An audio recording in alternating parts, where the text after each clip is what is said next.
नैब तरमीम का लादम करार देने के खिलाफ इंट्रा कोर्ट अपील्स पर समाअत बराह रास्त दिखाने की दरखास्त मुस्तरद। बानी PTI वीडियो लिंक के जरिए सुप्रीम कोर्ट में पेश। चीफ जस्टिस ने कहा लाइव स्ट्रीमिंग की दरखास्त 4-1 से मुस्तरद की गई। जस्टिस अतर मिनल्ला ने फैसले से इख्तलाफ किया। समाअत के दौरान जस्टिस जमाल मंदोखेल ने अटॉर्नी जनरल से कहा कि वजीर आजम ने हमें काली भेड़ें कहा, फैसला पसंद आए तो जज ठीक, फैसला पसंद ना आए तो जज काली भेड़ें बन जाते हैं। बाकियों का मुझे इल्म नहीं, वो अखबार पढ़ते हैं और TV भी देखते हैं। अटॉर्नी जनरल ने जवाब दिया कि मौजूदा जजेस के बारे में ऐसा नहीं कहा गया। जस्टिस अतर मिनल्ला ने अटॉर्नी जनरल को मुखातिब करके कहा गया है कि कुछ काली भेड़ें हैं, हम काली भेड़ें नहीं काले भूंड हैं। इस पर वजीर आजम को वैसे शक का फ़ायदा दिया जा सकता है। अटॉर्नी जनरल साहब वजीर आजम को कहें जो काली भेड़ें हैं उनके खिलाफ रेफरेंस दायर करें। सुप्रीम कोर्ट ने बानी PTI को ख्वाजा हारिस से मिलने की इजाज़त दे दी। मजीद समाअत आइंदा हफ्ते तक मुलतवी।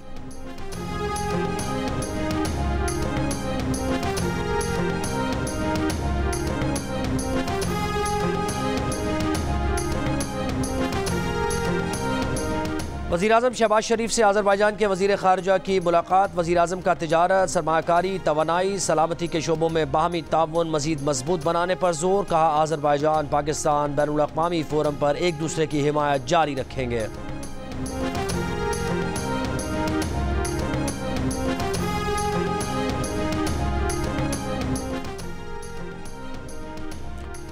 Army chief general Asim Munir की ज़ेर सदारत 83वीं फॉर्मेशन कमांडर्स कॉन्फ्रेंस। शुरका ने कहा कि 9 मई के मनसूबा साजों, मुजरिमों, उसकी हौसला अफजाई करने वालों और सहूलतकारों को इंसाफ के कटहरे में खड़ा किया जाए।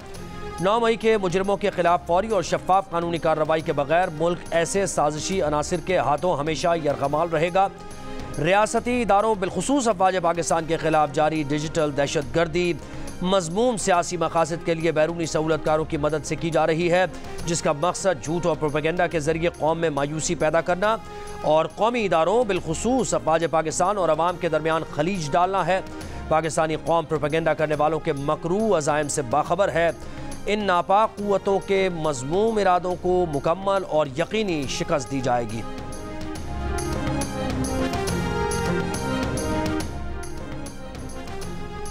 फॉर्मेशन कमांडर कॉन्फ्रेंस में मुल्क की सलामती और इस्तेहकाम को दरपेश खतरात कौम की हिमायत से नाकाम बनाने का आज़म। अफगानिस्तान की सरहद पार से मुसलसल खिलाफ वर्जियों और दहशत गर्दी की मनसूबाबंदी पर तहफ़्फ़ुज़ात का इजहार।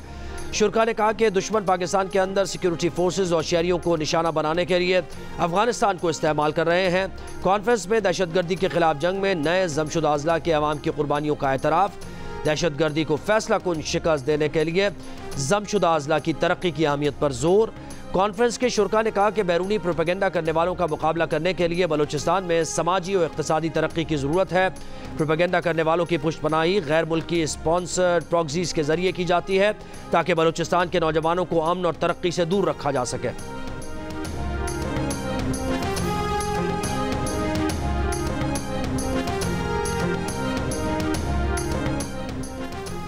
वफाकी वज़ीर क़ानून आज़म नज़ीर तारड़ की सरबराही में फैज़ाबाद धरना केस से मुताल्लिक़ नई काबीना कमेटी कायम। काबीना डिवीज़न ने नोटिस जारी कर दिया। कमेटी फैज़ाबाद धरने पर तहक़ीक़ात के लिए नया कमीशन बनाने पर सिफारिशात 2 हफ्ते में देगी। वज़ीर दाखिला, वज़ीर establishment division, attorney general, secretary कानून कमेटी के मेंबरान होंगे।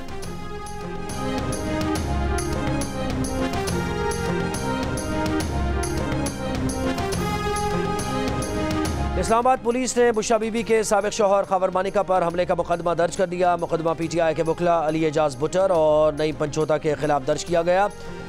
FIR में दहशत गर्दी समेत दीगर दफ़ात लगाई गई हैं। ख़ावर मानिका पर गुज़श्ता रोज़ इद्दत में निकाह केस की समाअत के मौके पर हमला किया गया था।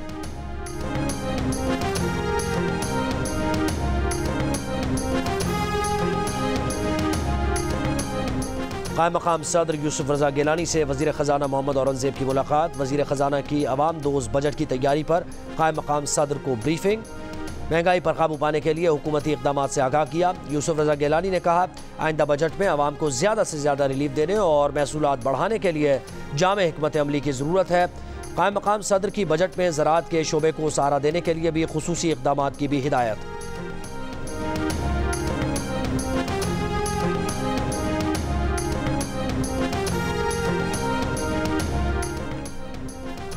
वज़ीर आला पंजाब मरियम नवाज का शेखुपुरा क़ायद-ए-आज़म बिजनेस पार्क का दौरा। बिजनेस पार्क में garment city plug and play बनाने का फैसला। वज़ीर आला पंजाब मरियम नवाज ने कहा कि 1 लाख रोज़गार और विमेन एम्पावरमेंट में मदद मिलेगी। वज़ीर आला पंजाब की क़ायद-ए-आज़म बिजनेस पार्क तक आसान रसाई के लिए मोटरवे इंटरचेंज बनाने और बड़े पैमाने पर शजरकारी की हिदायत। लेबर कॉलोनी और टेक्निकल ट्रेनिंग सेंटर के क़याम की तजावीज़ पर भी गौर।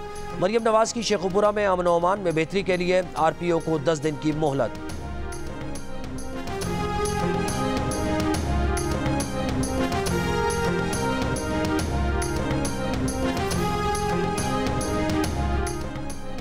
वज़ीर तवानाई अवैस लगारी कहते हैं कि जब तक बिजली डिस्ट्रीब्यूशन कंपनी सूबाई हुकूमतों के साथ मिलकर लाइन लॉसेस कम नहीं करेंगी, लोड शेडिंग जारी रहेगी। कम लॉसेस वाले फीडर्स पर लोड शेडिंग डिस्ट्रीब्यूशन कंपनीज की नाअहली है।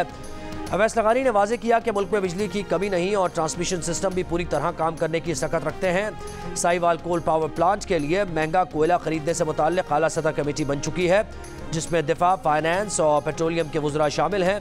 नेट मीटरिंग से मुताल्लिक़ सवाल पर वज़ीर तवानाई ने कहा कि नेट मीटरिंग की पॉलिसी जारी रहेगी। तब्दीली की ज़रूरत महसूस हुई तो स्टेक होल्डर्स की मुशावरत के बाद फैसला करेंगे।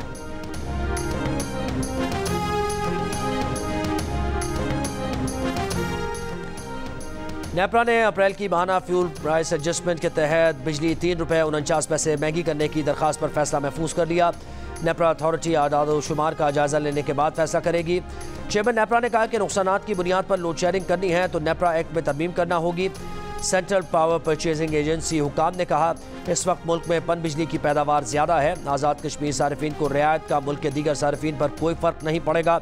इस वक्त 21,500 मेगावाट तक बिजली पैदा की जा रही है। नेट मीटरिंग से 2,000 मेगावाट हासिल हो रहे हैं।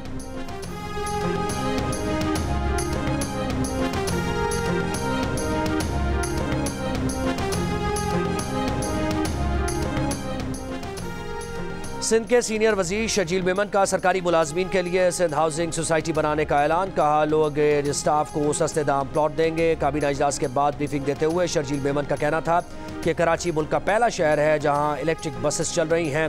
हदफ 8,000 बसेस चलाने का है। स्टील मिल की निजकारी नहीं, उसे बहाल करेंगे। स्टील मिल की खाली अराजी पर चीन की मदद से EPZ कायम करेंगे। EPZ से आने वाली कमाई से स्टील मिल्स को खड़ा किया जाएगा। EPZ सूबाई और वफाकी हुकूमत मिलकर बनाएंगी।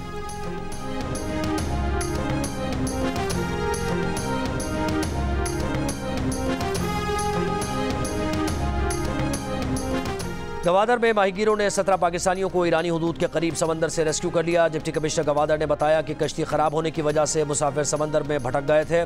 कश्ती में सवार 20 पाकिस्तानी गैर कानूनी तौर पर मस्कत जाना चाहते थे। तमाम अफराद कई दिन तक भूखे और प्यासे रहे, जिसके बायस 3 अफराद इंतकाल कर गए।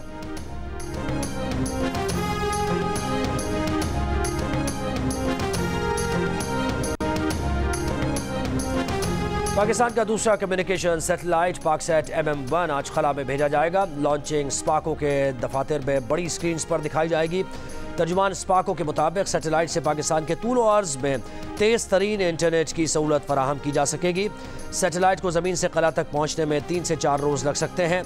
चीन के लॉन्च सेंटर से भेजा जाने वाला 5 टन वजनी सैटेलाइट जदीद तरीन मवासलाती आलात से लैस है।